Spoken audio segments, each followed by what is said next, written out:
faire tout pour mën a laver li nga xamante ni moom moo di le ministre et puis en retour il réclame 1 milliard à Cheikh Dieng Delta di ko réclamer 5 milliards coowal ONAS itam daa mel ni ba tey tàbbeegul géej.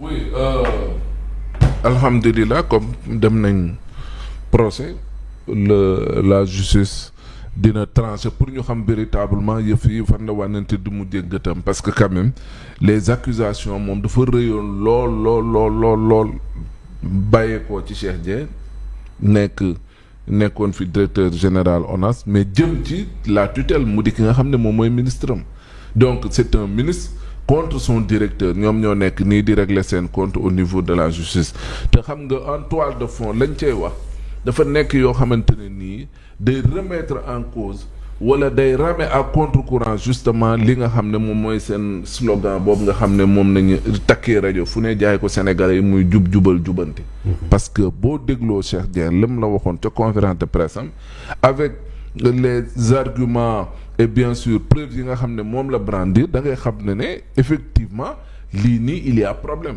et le ministre moom ci boppam tamit wax dëgg yàlla amoon nañ pour mën a xam véritablement lan mooy li nga xam ne moom moo ciy dëgg parce que à la place du ministre keneen nañu indil mu wax ci li nga xam ne moom mooy dossier bi véritablement xamuñu ñun lan moo ci am et maintenant comme dem nañ justice Cheikh Dieng dégg ngeen il a brandi des preuves ci li nga xamante ne ni mooy accusation yu mu porté woon contre le ministre on parle de combat par procuration entre autres mais li wérte leer moo di ne justice ci boppam dina trancher pour xam véritablement li Cheikh Dieng doon wax mooy dëgg ministre bi lañ koy tuumaal moo am wala Cheikh Dieng li muy wax nekkul dëgg kon lañ ca doon wax ci ministre bi yëpp dañ doon yàq daram et Cheikh Dieng nu mu jëlee woon cette affaire à bras le corps pour ne pas dire que ne dafa jël son courage à deux mains peut-être pour ne woy damay jàkkaarloog la tutelle pour véritablement dénoncer yenn actes yeeg ñoom seen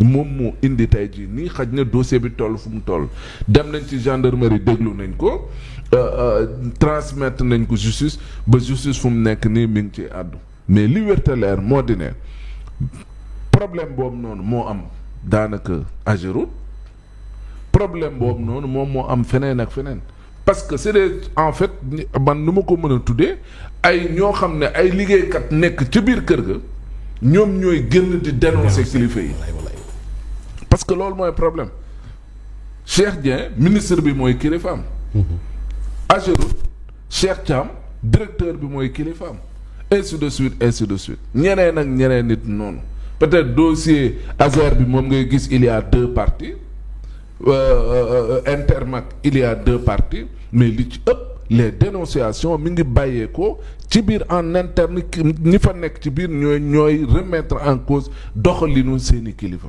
et loolu buy am day mel ni ne donc gaañ lañ ñu waxoon ak lañ ñu jaayoon lépp dara du ci dëgg te nekkuñu ci loolu parce que tamit loolu moom mooy problème li nga xam ne moom lañ gëmaloon sénégalais yi takki rajo fu ne wër fu ne ñoom ñoo jub ñoom ñoo baax ñoom ñoo sell ñoom ñooy ñi nga xamante ne nii kat saa waay amuñu lu ñu leen reproché mais ces gens là tey jii nii en interne lañ di ay voix di élevé wu di dénoncer yenn pratiques yoo xam ne c'est aux antipodes bien sûr ci li nga xamante ne nii moom mooy doxalin gi ñu doon xaar muy yorin gu sell mu di ne di respecter les règles de procédure mu di ne di moytu mburum juuj njaaj mu di ne di moytu ñu leen di tudd ci loo xamante ne nii naka su dul noonu la donc ce procès là il est important l'heure est venue véritablement pour ñu mën ñu wax lan moo ciy dëgg ba xam Cheikh Dieng liñ koy reproché moom moo am ba xam kii nan la tuddati Cheikh Tidiane Dièye liñ koy reproché moom moo am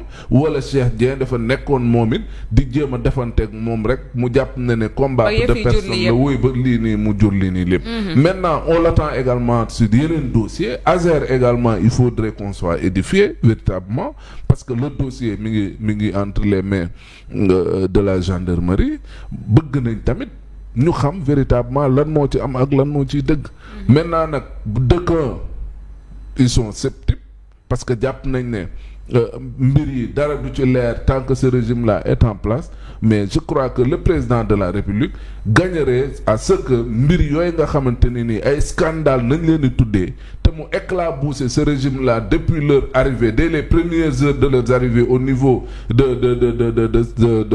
kii à la tête de ce pays donc war nañ mën a quand même leeral nit ñi ñu xam ba xam jubal jubanti bi daa mujjee nekk dëngal ak wengal.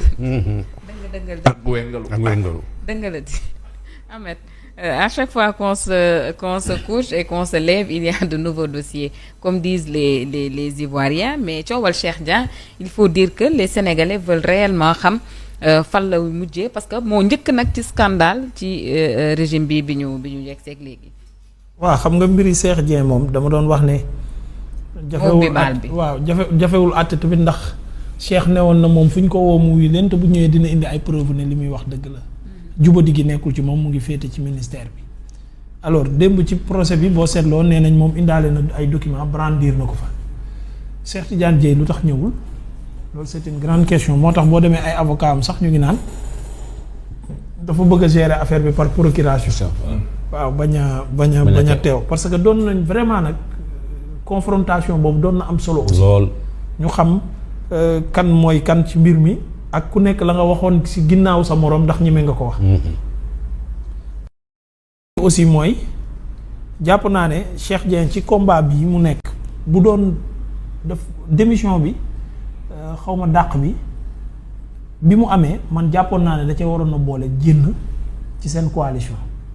ça fait que nga wan Sénégalais yi ne soxlawuma ku ma défendre soxlawuma leen parce que man quoi boobu rek laa gis ci mbir mi mooy des fa ba léegi bëgg nag ne da ngay jàmmaarloog ministre boo xamante ni yéen a bokk coalition wala yéen a bokk camp amaana bëri na ci loo xam ne mën nañ koo négocier wala ñu waxtaanaat ko ci biir te comme mbiru Sénégal la warul am waxtaan warul am négociation lépp dañ ko war a teg ci table ji mu leer léegi nag le ministre Cheikh Tidiane Dièye man ci ba mbir ma amee damaa jàppoon ne suñu dàqee Cheikh Dieng moom dañ koy dàq parce que moom mooy responsable bu Cheikh Dieng léegi man mënu moon a comprendre ñu tudd lu mel noonu ci ay marché yoo xam ne dañ koo joxe naka sudul noonu comment DG bi rek mën a nekk le responsable ministre bi amul benn responsabilité par rapport ak loolu jaaxaloon na ma lool bi Cheikh génnee wax sénégalais yu bëri en tout cas sénégalais yu bëgg dëgg am na seen xel ci lu mu doon njort léegi nag fii ñu toll nii tembe comme mu ngi ci wàllu yoon na fi jàpp naa ne dina leer loolu laa jàpp parce que man. leer kay moom dina leer. waaw jàpp naa ne dina leer mais jàpp naa ne it bu leeree. fu mbir mi mën a féete. nañu bàyyi justice mu def liggéeyam.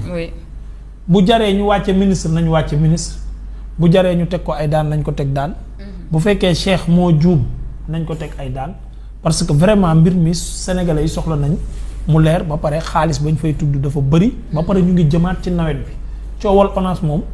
dafa mel ni ñoom balaa ñu koy mën a régler rek ñu jege nawet bu ma sañoon ñu teel koo régler jublu ci problème mu nawet bi wala bàyyi ko ba jublu ci problème mu nawet ba pare doog a jubluwaat ci mbiri ONAS parce que à chaque fois nag gis nañ coowal ONAS am inondation bi bu ñëwee dafay bëri jaxasoo parce que ku ne.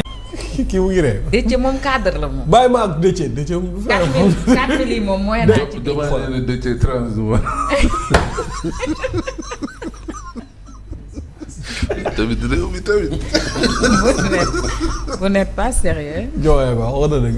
yéen dafa mel ni dernier thématique gu émission bi ah da ngeen koy xoolee da ngeen koy saagane. Diomaye ko mais wax na dëgg Diomaye ko wax de mais problème bi xam nga lan la ok Déthié jàmbaar la d'accord mais njàmbaar teefu Déthié kenn mënu koo natt.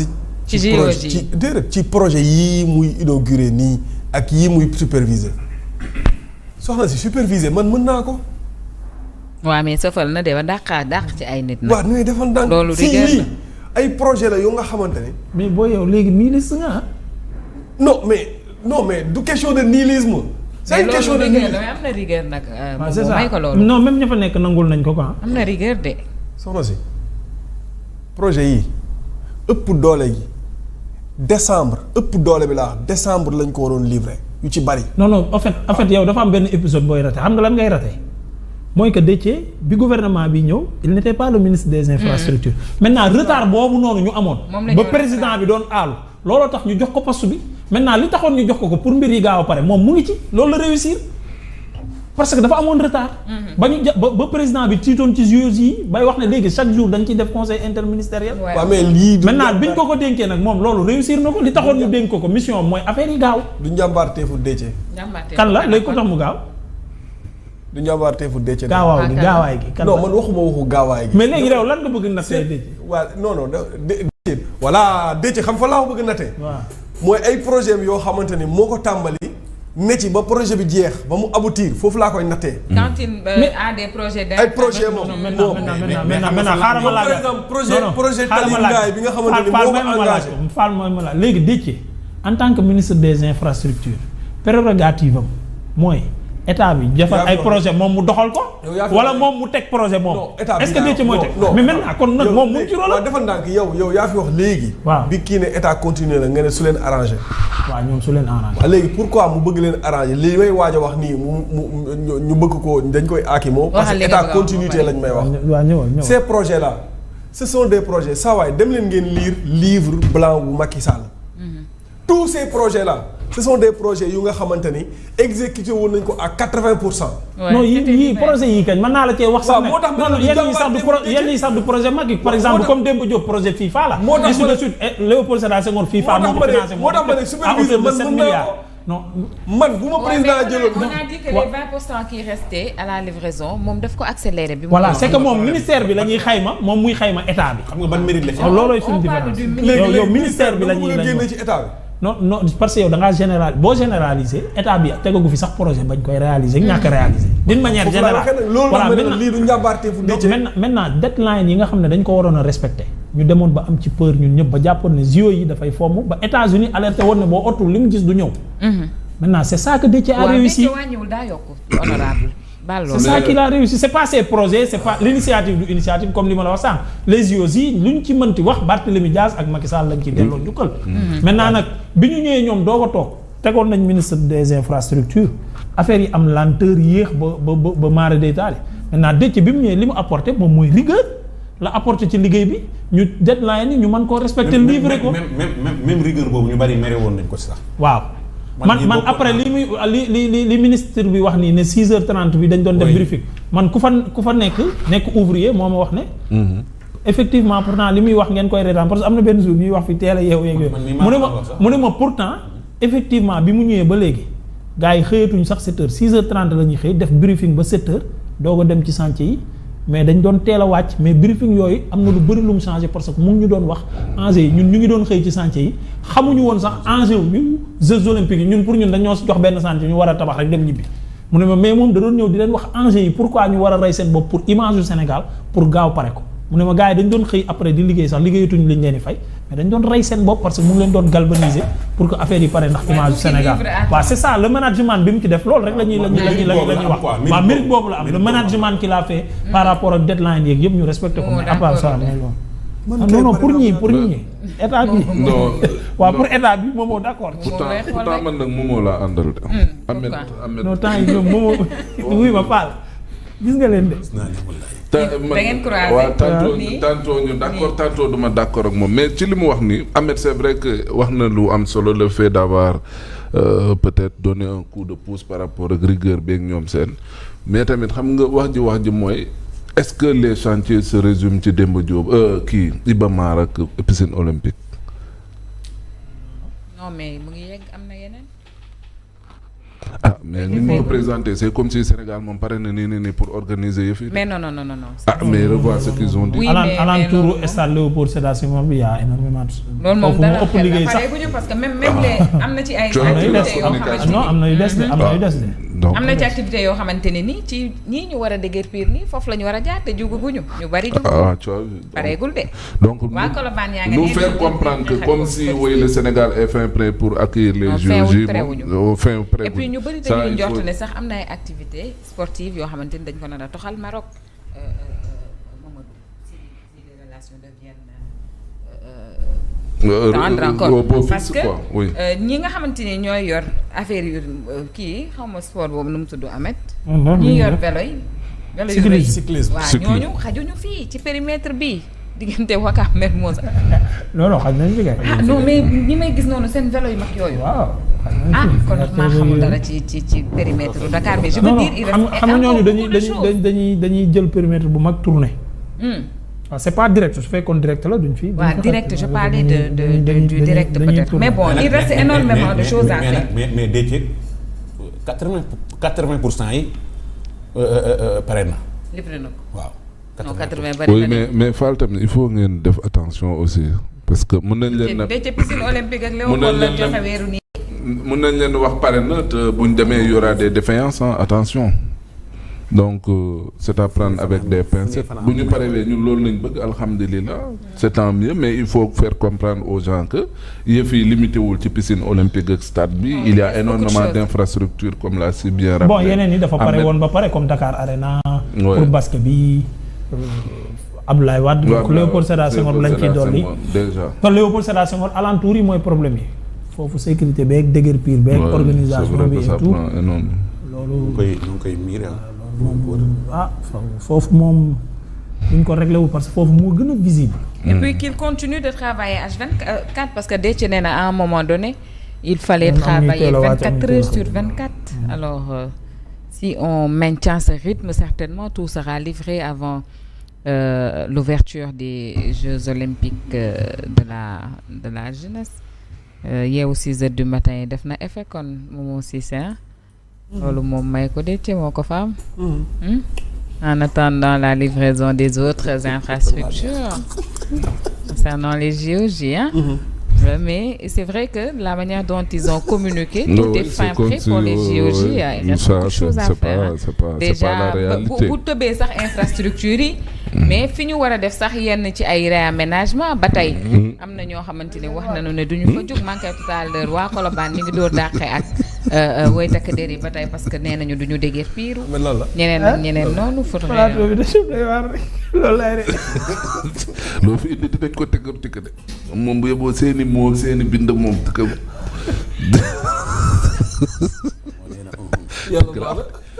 tout est fait prêt te fekk na ne yéen ñaari kii nga dem di estat ak piscine ak kii rek nañu tout est fait prêt te léegi ñu ngi ci yoon bi xale gi dal wala nga ni 2D lan moo ci des am na travaux yu bëri yu des na stade Cambérène daa mel ni pareegul tamit ñu ngi koy defar ba léegi waaye les ministres même yoon yi xam nga yoon yi dañu yëkkati lu bëri pour peut-être am fu ñu pavage certainement pour yenn ci activités sportives man parce que Ouakam village bi bu mag bi ayoo fa lay nekk voilà mais base militaire fu mu nekkoon déjà fa lay nekk moo tax yoon boobu foofu pare oui non bu fekkee ci côté boobu mais parking ba yéen foire moo fa am jamono ji am na ci yoo xam ne sax dañ ko pose da nga fay gis auto de raan bi mais defuñ sa dara de bon affaire bi octobre la peut-être. oui mais le temps file vite cousin.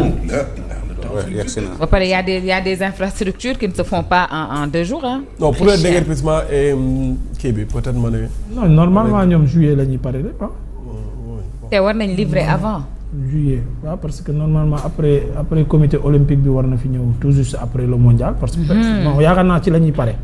normalement ci la ñu war a pare pour que dernière visite bi. gas-gasee bi daal ko ñu jàmbur yeeg tali. handicapé particulier non on est fatigué.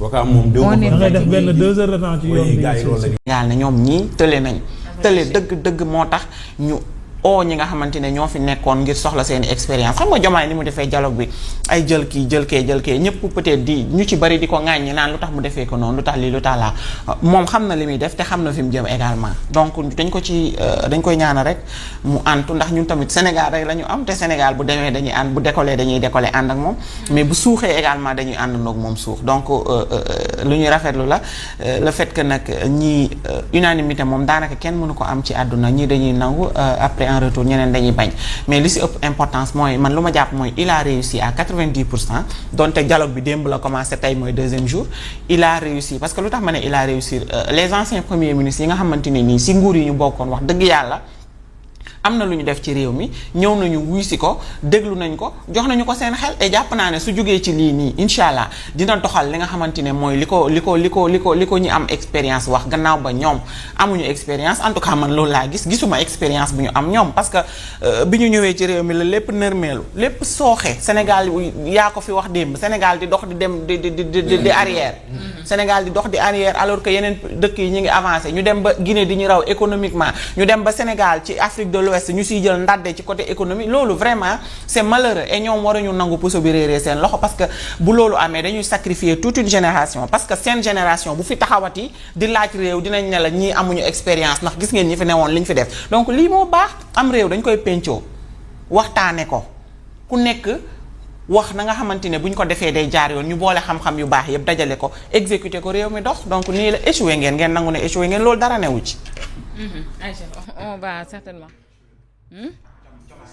nangoogul ne échoué nañu et le président avait dit qu'il avait le meilleur premier ministre de l'histoire du Sénégal. surtout loolu. Diomaye ko waxoon. mais loo ci dolli ci moom moo siy seet. moo bëgg a dox ci parti politique yeeg mboolem chroniqueurs yeeg médias yi nekk Sénégal. am loo xam ne bëgg naa ñëpp ñu maase ci di ko def yow laa ci bëgg a àndal. loolu la. parce que pour réew mi avancer man réfléchir naa dialogue bi ñu war a njëkk def mooy fexe ba wax ne Ousmane yaa fi mun yaa fi gën yaa aay yaa baax pour qu'enfin ñu avancer parce que moom ci loolu rek la bëgg ñu ko koy waxal mu nekk ci même ci ay discours am loolu lay jéem a wane maa tere voyage bi maa nangu contrat bi maa def nii maay ponkal mi maay na léegi ñu ne ko waa yow la de tous les temps premier ministre yi mës a am ci àdduna bi yaa ci gën. kon Afrique kon gën na deltu ginnaaw mën naa am ñu dellu ci esclavage 1960 ba léegi waxuma premier ministre mais président yi yaa ci mën ñu wax ko mu jeex et qu'on avance enfin quoi lii laa bëgg ñu dox ko ci médias yi ak ci parti politique yi ñëpp ñu def conférence de presse si xoolal dem APR dem gis waa PDS dem gis ñëpp ñu def conférence de presse ñëpp maase na ko yaa fi mën yaay jàmbaar rek yaay jàmbaar après pour que enfin ñu dem liggéey yi quoi ñu may ñu jàmm quoi moo fi gën moo fi mën moo sell moo baax moo jub li mu fi def kenn musu ko fay def ñëpp ñu avancé quoi mu jeex on avance parce que on en a marre maa tere lii maa def lii maa nangu lii maa def ni oh c'est fatigant sujet bi nga ne na kii am na dugagul ci sujet bi kon sujet bi la mu jël. kii lu tax ma bëgg ko non loolu entre parenthèses loolu parce que li moom moo doon wax léegi moo tax ma ko doon wax ne mission dañoo am mission après Tabaski man ak moom maa ngi ci premier ministre yi ñuy recevoir. voilà ban lecture nga ci def mais très vite fait parce que. li ma jël ci temps dafa bari tey dafa bari. waaw xam may waaj a mat nag moo tax ma rakkaaju maa ngi tuuti moo ma des loolu la quoi bon xam nga par rapport ak waxtaan yi nga xam ne am na fa boo seetloo démb premier ministre yi jot a jénn yëpp def déclaration fi ñu waxee rek jotoon nañ ko annoncé fii mooy foofu du am nangu naa lii bañ naa lii mooy président bi dafay sàkku xalaatu ñeneen ñi nga xam ne situation bi ba mu amee noonu laa ko xawoon a décrire ne lii ba mu leen dalee yéen nan ngeen doxalee woon tey jii bu ngeen toogoon sama place lan ngeen may xelal waxtaan bi man xamoon naa ne à peu près ci loolu lay sukkandiku te ñooñu ñëpp bañ demee ci lañ ko mën a wax la ñu mën a wax nit ñi bi ñu génnee wax nañ ko mais am na lu bari sax loo xam ne waxtaan nañ ci ak moom te jàpp naa ne génnul fii surtout concernant FMI ak dette bi yu ci bëri weccoo nañ ci ak moom te am na ci ñenn ñoo xam ne nee nañ ca waxtaan ba lu bëri it nangul na leen ko te rafetlu na xalaat bi te am na ci yoo xam ne jàpp nañ ne dina ko jëfee surtout lu jëm si suñu relation ak FMI boo otul fekki fan diñ ci gis changement ndax lu baree bari xelal nañ ko ci ndekete Abdoul Mbaye sax ba mu koy invité en tant que premier ministre la waaye ca waxtaan ba la mu ca gënoon a soxla mooy le banquier. le banquier la gën a waxtaanal sax que ancien premier ministre parce que li mu soxla woon ci premier ministre am na ko ci ñeneen mais banquier bi la gënoon a soxla pour que situation économique crise bii ñu nekk comment faire ak bor yi nga xamante ne nii wax dëgg yàlla taux bi mu ngi gën a jot ndax notes yi ñuy dégradé nan nañ mën a def ba génne Sénégal ci guddi yu lëndëm yi ñu nekk et waxtaan woowu nag wax dëgg yàlla jàpp nañ ne am na solo ñu ngi xaar tamit mu àggalee ko ci ñeneen ñi waaw liis na te amoon na solo te ñu ngi jàpp nag mu àggale ko ci ñeneen te mu fiy bañ a gëj mu fi gën a gën li mu ne riche na njaga feelu ko wax dëgg yàlla riche na njaga moo ko feel léegi nag léegi nag mu bañ fi gëj ba pare ñu bañ a déglu waaw détails yi ñi nekk ci suuf comme Mamadou Fofana li mu wax réussir jàpp naa ne ay ponkali jëmm yu bàyyi seen yite dem toog waxtaan la ñu bëggoon ca waxtaan ba yaakaar naa ñoom am nañu après nag ñi nekk ci biti di commentaire rek def nangam parce que politique ak yenn yi dafa am foo xam ne bu fa réew mi soxlaa noonu ñun ñëpp dañoo war a doon benn. ba génn réew mi ci situation bi ñu nekk après ñu delluwaat ci xarala de toute façon comme ñu bëri bañ génnee li ñu wax mooy que ñun ci opposition bi la ñuy des waaw Sidiki Kaba loolu la leeral. Amadou Ba également Amadou Ba ba mu génnee li mu njëkk a wax mooy tey laa gën a nekk ci opposition bi waaye ça veut dire que ne maanaam dañoo demoon pour dimbali réew mi demuñu woon réew mi leen ñor demuñu woon pour Pastef demuñu kenn waaw dañoo demoon pour dimbali réew bañ ca pare yi dañuy delluwaat opposé wu waat Diomaye man mii lii may wax nii bu subaa damaa pare pour opposé wu waat ko moom ak Ousmane Sonko donc kon dañuy wax rek pour que réew mi ñu jéem koo dimbali rek ci situation ba mu ne parce que sonn bu amee ñun ñooy gën a sonn li ma tàmm di wax bu ñu demee ba benn kilo mburu des ci réew mi président de la république lañ koy jox ak njabootam duñ ñu ko jox kon bu sonn di am ñun ñooy gën a sonn moo tax jàppale bi ak dimbali bi nañ leen xettali ngalawaay parce que li ma koy waxee moomoo rek ay ab xale bu juum la woon rek yu juumoon nekkoon ci opposition bi di wax lu ne seen baay léegi nag bi ñu leen dénkee bañ kër gi ba ñu xam la baay daan daj comprendre nañ ils reviennent à de meilleurs sentiments donc nag nañ leen jàppale man loolu laa ci jàngal. On va directement à l'Assemblée nationale il faut dire que le premier ministre mi ngi jàkkaarloo jamono ji ñu toll ak les députés fi mu tijjee nag Momo Cissé mooy il faut que ñu revoir le temps d'antenne du gouvernement par rapport aux questions des députés parce que mënuñu répondre 7 questions en 8 minutes soit dañuy assemblée bi daf koy xoolaat soit mu yemale questions yi rek ci ni mu ko mën a tontu. mu koy wax ca góor jigéen yi it teg. waaw loolu la ci teg. ma nga cay wax ay bal lii la tijjee nee na daal vraiment noonu xoolaat ni ñu koy laajee ak timing beeg yooyu. temps bi ñu ko jox dafa ndaw daal da ko xeeb. moi j'ai vraiment un problème avec seen méthode yi très sincèrement man je me retrouve de ce gouvernement là que ça soit muy le premier ministre et le président de la République ñoom ñëpp seen méthode yi ni ñuy doxalee daf ma jaaxal yàggul dara. semaine yi yëpp ñu ngi doon def les députés auditionnaient les ministres audition yooyu ça servait à quoi en fait les ministres yi ñu doon auditionné yi députés yi doon auditionné ça servait à quoi man j'aimerais comprendre. C'est du populisme. Les députés recevoir ay ministres yi di leen auditionné ci seen gestion même semaine yooyu noonu ñu wootu le gouvernement ak le premier ministre. pour répondre sur les questions. doy na waar de. non c'est du populisme. non rendez-vous bii moom rendez-vous tay bi moom. non dañoo bëgg a wan ne dañuy liggéey. non mais moi man franchement ces gens-là ils ne travaillent pas ils passent tout leur temps ci ay wax maanaam wax ci wax lañ jëlee réew mi ci wax lañ bëgg a gouverner réew mi ba seen mandat jeex. en fait man problème boobu laa am. kan moo woyoon woy boobu. man am na woy boobu ko nit ki woyoon. ratatati rek merci. mais c'est son problème. nit ki moo ko woyoon. après ñun après dañuy fàtte le problème des Sénégalais nekk ñoom ci seen affaire yii nii du ab ban impact lay am du amal benn njëriñ Sénégal ak sénégalais yi benn njëriñ du ko fa amal. lu premier ministre Ousmane Sonko lan la mos a wax assemblée nationale bi mu génnee après ñu réaliser ko ñu def ko. de 2024 à nos jours. nañu wax nañu Ousmane Sonko jël na engagement assemblée nationale benn affaire bi mu génnee réaliser na ko amul ça n'existe pas on mobilise la RTS qui snobe la consultation du président de la République. dégg non je t'écoute. mais moom snobé woo ko RTS nag. yow waxoo concertation ay kii la non xam nga man am naa sama position ci concertation bi. mais cela ne veut pas cela ne veut pas dire que le rôle bi RTS war a def en tant que média d'État. du ma ko wax c'est-à-dire concertation bi mais am naa ci sama position et loolu ça ne concerne que moi. mais la RTS dama ne la tey ils se sont mobilisés. dañuy mobiliser wu toute la journée d'aujourd'hui def li nga xamante ne moom mooy direct assemblée nationale bi démb ils ont fait des directs.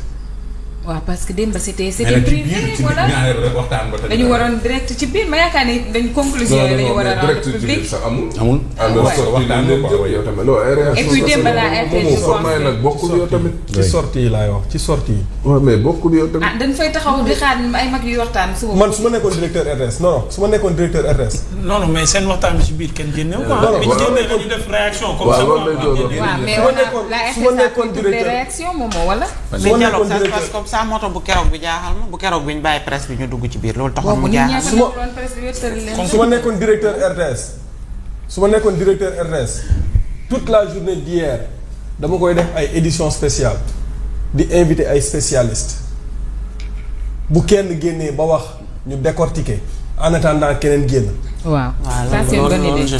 foofu laay waxee. mais bon moom direct boobu day compliqué rek. direct ba. boobu ngay wax c'est une bonne idée mais day compliqué. lu koy compliqué non parce que chaque premier ministre avait 1 heure de temps. non il parle d'autres personnes quoi pas forcément. non plateau bi laay wax. da ngay def plateau à la RTS. non day yàgg saa yi. waaw ça va te prendre toute la journée waaw loolu travail la. c'est un travail. tu cibles des invités. ak ñu koy def toute une journée. bu ñuy duggee di wax ñeneen toog wax bu ñu génnee ñu jël. ñu rang rek invité yi rang rek. da nga naan 1 heure de temps bi da nga naan 1 heure de temps non xaaral rek saa man directeur de programme laa wax. waaw da nga naan 1 heure de temps bi Feuz moom moo koy gérer avec benn chroniqueur wala ñaari chroniqueur ak ñaari invité yii. yàlla tabaski juróom 1 heure de temps boobu noonu ñu wax ko. bu jeexee fekk kële ñee génn ñu jël réaction ñee ñu indiwaat beneen équipe. c'est-à-dire mën nga def 3 1 heure de journée bi. nga vulgariser nga jàpp ci communication président de la république. ba pare wax askanu Sénégal exactement lan mooy solo dialogue bi également. su ko bari defee ñu bari dinañ comprendre. parce que man démb y a quelqu'un qui m'a appelé hier pour me dire que dialogue bi ni ngeen ko jàppee du noonu. ma ne ko nan la mu ne ma c'est la suite logique. yaakaar ci Idrissa Seck. damay wax ne élection yii bu ñu doon xool profil kan moo war a doon président de la république 104 Idrissa Seck la ñëpp di ko àndal. 104 laa la wax Idrissa parce que expérience bi mu am. mais tey kooku bu réew mi toll fii ñu woo ko day fàtte boppam dem wuy ji te am na yoo xam ne da ngay dem wuy ji xoolal wuy ji ngay wuy ji ci ngay wax li la metti ci ngay wax li nga soxla. ci nga am li nga mën a dimbalee. waaw man waxuma xam naa Idrissa borom fayda la borom nangam la. mais gënoon na fee metti yaa wax dëgg. Idrissa xoolal xam naa ko borom fayda la borom fula la mais gënoon na fee metti te demoon na palais de la république. oui borom dialogue bi yeewi askan wi bi yeewi askan wi boycotté woon te Cheikh Bamba Dièye demoon fa def fa discours bu ci kanam Macky Sall biñ ko invité. non Pastef moo boycotté woon. yeewi askan wi am nañu boycotté. non Khalifa Sall Cheikh Bamba Dièye comme ni nga ko waxee ñoom ñëpp ñu ngi fa woon. Bamba Dièye bi ñu ko invité bi mu jotee carton d'invitation dañ cee waxtaan. ma ne ko EG mu ne ma waaw ma ne ko demal ci dialogue bi mu ne ma non sama gars yi ñu bëri demuñu ma ne ko demal si tu as des choses à dire à Macky Sall mu ne ma ne ko da ngay dem ci dialogue bi tu lui dis ça. ma ne ko invité nañ la mu ne ma waaw ma ne ko demal. waaw loolay ful la. Bamba Dièye ba mu demee ba taxawee jàkkaarloog Macky Sall ba mu waxee mais waxam jooju dafa il a pris la défense de Ousmane Sonko devant Macky Sall. non même Khalifa Sall bi mu ko waxee ñu nekk ci prison beeg troisième mandat dañ ko fi bañ ak yooyu yëpp wax nañ ko. xam nga kon man je ne suis pas contre le dialogue li tax mu mën ko c'est parce qu'il a été invité. mais kuñ invité wul doo dem wax moom. non mais Fall Ndiaga li mu lay wax ni mooy Idi invité nañ ko Idi kañ daa décliné la wax dama décliné. waaw moom Idi peut-être mën nañ ko invité mu dem mais bu fekkente ne. invité wuñ ko feet indépendance ba feet nga ko xam politique tamit bu doon man maay Diomaye du ma invité Idrissa. lu tax non. politiquement mooy Idrissa bu ñëwoon Thiès jaabam googu yéeg si kaw tribune bi nit ñi fàtte président de la république ak Ousmane Sonko. deskamati na loolu ba tey. moo dal Ndoye Bane. non dafa am ñoo xam ne yàllaa leen ko mooñ. moo dal Ndoye Bane pire. bu ñu waxee ñu dégg leen fu ñu romb ñu leen waaw. Ndoye Bane loolu ko dal pire. Ndoye Bane waaye nu mu tudd sax waa promo nan. promo kii Sonaged. waaw mooy directeur Sonaged bi. dafa maye woon formation. formation bi muy jeex cérémonie remise diplôme mu invité Ndoye Bane jógee Dakar dem dugg si rek mbooloo ma fàq di ko woy di ko tëggal di ko tàccul di ko feccal ba daanaka cérémonie bi la ci des yëpp dañ ko woyal Ndoye Bane. beneen yoon du ko invité. waaye joxu ko parole. gars yi wax ba pare xoolal joxuñu Ndoye Bane en tant que maire. mu tas jotaay ba taal otom ñibbi joxu ko parole ba léegi. en tant que maire. waaw. wax na dëgg loolu en tant que maire xam nga loolu dafa doy waar yow yaa invité yow da nga kaa abbu saal mu abal la saal cérémonie bi yow nga invité ko mu ñëw waaw mais le maire su ñëwee au moins nga jox ko la nga jox ko par non waa ji dafa investir ba sonn xam nga équipe bu Pire bi mooy ES Pire déjà jox na leen may lu ne investir na ba sonn ES Pire boobu Ndoye Bane mooy président bu ñëwee moom la ñuy woy Ndoye Bane ñoo ñuy woyaat Ndoye Bane du dem ñibbi yóbbu ay bagages loolu mooy wane fu waay nekk liggéeyal. wax na dëgg liggéey mooy fay la ci moom. waaw liggéey mooy fay. wax na dëgg de. Ndoye Bane buy bëreeg yow ni mu lay daane moo ñàkk kers. J'aurais bien aimé qu'on parle du bracelet de Malick Ndour mais on est contraint par le temps. par contre dinañu moom ay mbiram bizarrerie moo ci am. non suba dañ ci def taxaw seetlu bu yaatoo yaatu. mais il faut dire que liste kii bi génn na nu mu tuddati. liste sélection bi nga xamante ni nii mooy ña war a dem ca coupe du monde ba Pape Thiaw daal dina koy rendre public. alors boobu la liste daal gardien Edouard ak Mori ak Yavane danañu ayloo góol ba Yavane ak Edouard ak Mori. ayloo ñu de hiérarchie la. daa am kuy jiitu mais je veux dire je sais. en remplaçant wu Edouard Mendy. voilà waaw ok. et puis défenseurs yi wax nañ ni Crépin Diatta la nar a nekk Antoine Mendy Kalidou Koulibaly El Hadj Malick Diouf Mamadou Sarr Malick Diouf mooy jëwriñ sa kanam. waaw jëwriñ waaw foog mu dem. Mamadou Sarr Moussa Ndiakhate Moustapha Mbow Abdoulaye Seck Ismaïla Jacob am na ci itam ku tudd Laye Camara. Ilaay la tudd. milieu Idrissa Gana Gueye Pape Gueye Lamine Camara Habib Diarra Pathé Ciss Pape Matar Sarr ak Bara Sopoko Ndiaye. Pape Matar il est bon ah. Pape Matar c'est bon. waa Thiès la sax. waaw Pape Matar moom maa ngi ko doon. dafa chou Pape Matar dafa chou. yemu ca da caa man li muy def tamit. ko man li muy def xale bu chou la daal. oui. attaquant yi Sadio Mané Ismaïla Sarr Iliman Ndiaye Assane Diao Ibrahima Mbaye Nicolas Jacobs ak Bamba Dieng Chérif Ndiaye Bamba Dieng man. Bamba Dieng le grand retour de Bamba fait partie des meilleurs buteurs du championnat. Il a fait une saison exceptionnelle. C'est magnifique que Bamba revienne. Bamba je sais pas Bamba moo liggéey retour am xam nga lu tax ñu gelé woon ko. déet football performance la deful woon performance titulaire tul woon. woowuñu ko léegi mu ngi toj ñu woo. loolooy football déet football moom. football amul kóllëre. mooy sport bi nga xam ne amul kóllëre. moo tax si sélection bi am yoo xamante ne nii bon peut-être nag c'est le sélectionneur mais moom le dernier mot mais l'absence de Malang Sarr. baax na xaw ma ko ci d'accord non Malang Sarr dafa waroon ñëw. il n'avait pas raison de ne pas appeler. soo woowee Bamba Dieng parce que dafa def performance ak saison bu baax. mënoo ñàkk mën a woo Malang Sarr mi nekk meilleur défenseur Ligue 1 France. surtout que Koulibaly n'est pas à 100%. Koulibaly dafa blessé Abdoulaye Seck gëj naa football club am Mamadou Sarr bu Pape Sarr footballul. ba mu jógee Coupe d'Afrique ba léegi footballul. à part ñaxate. sunu axe central bi. kenn footballu ci ñaxate rek moo ci football nekk capitaine u Lyon. donc Malang Sarr mi nekk meilleur défenseur ci parmi défenseurs yi fa nekk yëpp di ay sénégalais maanaam sénégalais sax àdduna ya fa nekk yëpp France. mu nekk ci équipe type bu saison bu France. nga bañ ko jël ñoo xam amuñu compétition. te quand c'est officiel comme ça signifie qu'on ne peut pas rajouter c'est ça. Non si c'est pas encore officiel parce que à 48 heures je sais pas ou 24 heures de ton premier match.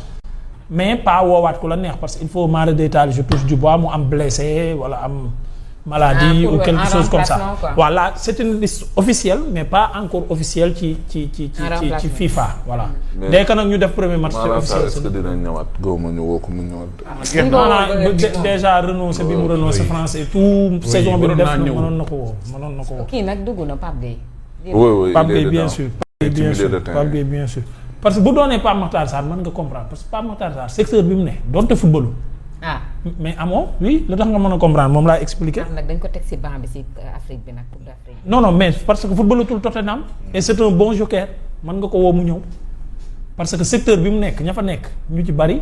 footballuñu ñu ciy football as néew woo nga leen déjà donc kon moom miin na groupe bi tàmm na groupe bi parce que yooyu da ci bokk mën nga ko woowaat. mais maanaam secteur ba mu nekk ña fa nekk ñoom dañoo blessé ñii footballuñu seen club. on avait besoin de lui de. franchement on avait besoin de lui. nga won ma moo ci kan. maanaam. yal nañu andi. xale yi xàmmee mu leen Sadio laa ci xàmmee te magal na fi mu ne. le retour de Assane Diao ak Bamba Dieng moom dina participer.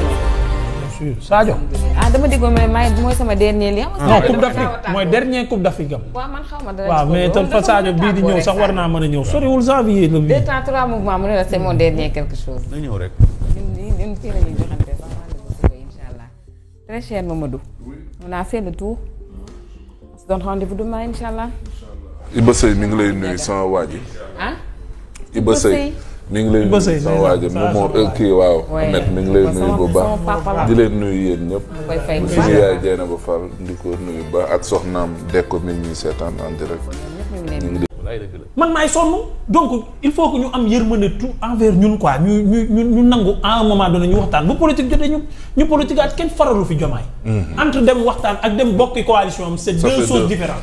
maintenant nañu dem waxtaan ni ma ko daan waxee jamonoy Macky Sall dialogue ku ko bañ ci réew c'est parce que sa bëgg réew ma jàpp naa ni des na. maintenant ku ñu invité wul nag ku ñu woowul ci ndaje bokkoo ca toogal mais nag ñu woo la ci ndaje. la ma daan wax waa Pastef fi bañ réew mi moo tax ñuy waxtaanee réew mi ngeen ne du ngeen dem. c'est de la même manière aussi mënuñu toog fii un président de la république dem réew mi tollu situation mu ne kaay leen ñu waxtaan ngeen ne du ngeen dem. mais waxtaan situation bi ñu toll comme Covid. mais situation bi comme Covid. waaw dañ ko bañ ca waxtaanee tollee. bañ ca tollee le président Macky Sall daa woote nit ñi dem wuy ji ko. bu leen tëkkale situation bi ak Covid waaye yow tamit. non situation économique bi. situation bi. mais Covid ba lii économiquement demeewuñu woon nii te. Covid catastrophe naturelle la woon. non kon comprendre fi may wax maa ngi ci côté économique maanaam économie bi maanaam situation Covid. situation naturelle boo xamante ni c'est mondial moo ñu ko teg. mais Momo arrête waaye ça je peux pas comparer ça. ah non c'est-à-dire cette situation là maanaam comparer bi ma koy comparer. ak Covid sur l'aspect économique. oui sur l'aspect économique mooy situation boobu tolloon na foofu nit ñi bi ñu wootee dañoo dem wuy ji. pour trouver des solutions comment gérer cette crise là maintenant ci même crise dañoo nekk ci beneen crise boo xam ne du Covid mais crise la ñu nekk boo xam ne il faut qu'on discute pour. xool nan la ñuy génnee sortir la tête te yooyu jamono Ahmed il faut dire que solution génnoon na parce que le Sénégal a très bien géré la Covid-19. ça s'est reconnu même pas waaw les concertations lu tax premier ministre ak waa Pastef bokkuñ ci. premier ministre ak waa Pastef ñoom nee nañ gëmuñu dialogue loolu lañ wax. te pourtant situation bi ñoom ñoo ñu ko teg. non yow li ñuy dund nii ñoom ñoo ñu ko teg ba pare yow da nga am ñaari problème yow ba pare léegi yow ki doon wax def kase ki doon wax nangam ak nangam ak ki woote bokkuñu. non mooy benn lañ. déedéet. c'est que moom yow da nga nekk di def rétropédalage maanaam ñun bu ñu avancé ay 10 pas. dañoo am problème di ut solution yow nga ne nañ dem ci problème bi. ñun nag duñu arrière dañuy avancé. dañoo am problème di ut solution mu ne non nañ nekk ci problème bi moom faw ñu ut solution. en tout cas Amadou Ba moom tweeté na léegi nii te man je suis à 200% avec Qu'est-ce qu'il a dit sur il le dit tweet? qu'il va participer il va rencontrer le président parce que jàpp na ne mu ne dans le contexte actuel les concertations et le partage d'expériences demeurent nécessaires pour contribuer à la stabilité de notre pays à la consolidation de nos institutions. Ouais, c'est la base. Ouais, franchement ça il faut être un homme d'État.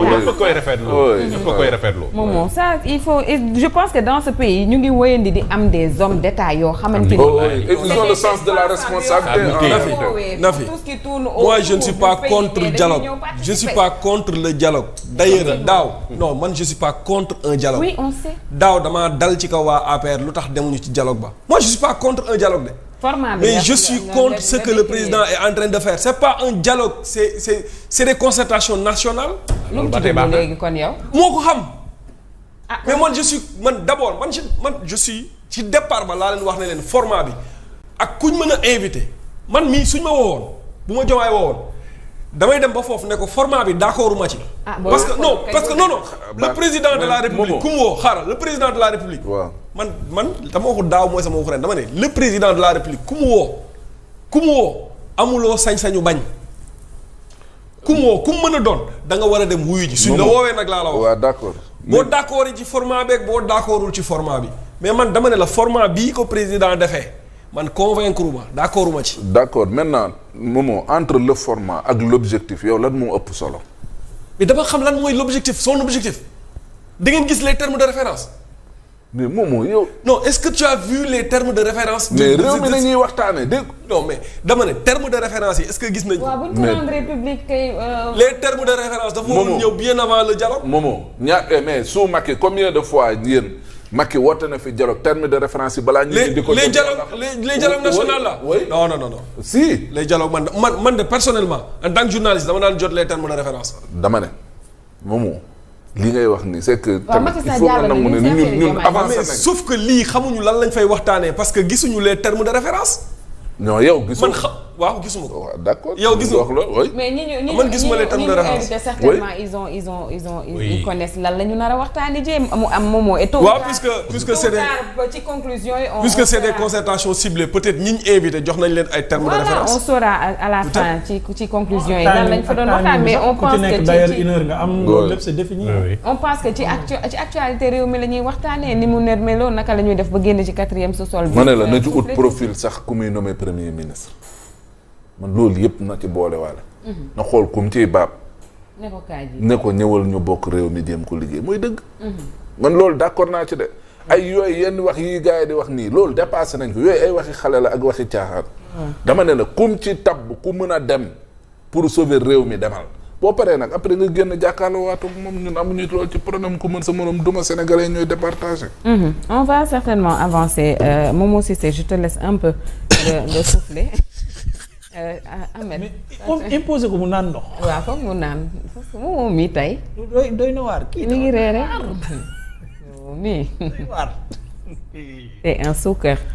alors dañuy wax ci changement gouvernemental bi Ahmed wala ci liggéeyu gouvernement bi conseil des ministres nee nañu désormais benn yoon tous les 15 jours moom la nar a am président itam annoncé na yeneen wax na ne ay séances de travail yoo xam ne dañuy xoolaat les performances gouvernementales danañu ko amal tous les 15 jours et puis chaque ministre instruit d'évaluer les DG et directeurs yi nga xamante ni moom moo nekk ci tutelam le ministre des collectivités territoriales itam moom il est chargé de réfléchir sur un dispositif d'évaluation des maires et présidents de conseil départemental le seul hic que j'ai peut-être moi ak réforme gouvernementale yi moo di conseil des ministres bi nga xamante ni wax nañu ni benn yoon tous les 15 jours lay am kon naka la ñuy def ba xam fan la liggéey gouvernement bi toll wala dañu ko tasal ci yi ma lim léegi.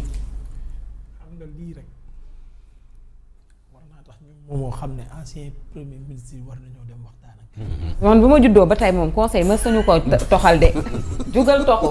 maanaam lii rek jar na. conseil jugal ron waxuma la sax ñiy dund. ñi fi yàlla jëlee sax ñu dem sulli leen indi leen ñu wax ak ñii. idée inédit la moom. inacceptable c'est-à-dire dans la semaine dañ ma bëgg a wax ne ministre nangam quoi rapport DG yi moom mënu ko cee jot évaluer ko ñëw teg ko conseil des ministres. mais ça veut dire que kon ñii boobu ba léegi bañ fi nekk kon lii defuñu ko woon. c'est-à-dire information de taille bi loolu la. ñu ngi soog a activer la mooy kon bientôt 3 ans maanaam ñii lii musuñu koo def. machine day soog a activer. c'est grave. mais musiba naaru laay la. moomoo lii jar na dem jëli ñëw ci almeer yi ñu ñëw jalaw je te jure c'est-à-dire ñii il faut ñu dem dimbali leen yow moomu da ngaa yaakaar ne ñii maanaam ñii dañu soxla dimbal non je te jure ñii dañu soxla dimbal xam nga aide nit ku soxla aide mu ngi mel ni nga romb ku mar naan daaw yoroon na radi mayu maag daawaati gëj yoroon na riko mayu maag daaw ba ma toggee sama mbaxal dafa maa xas ne ma sa mbaxal mi neexul ak yooyu nga koy wax yëpp jaru ko may ko mu naan balaa muy dee ñii ndimbal la ñu gën a soxla yow yi ngay wax nii je te jure xam nga un gouvernement qui prend cette décision là.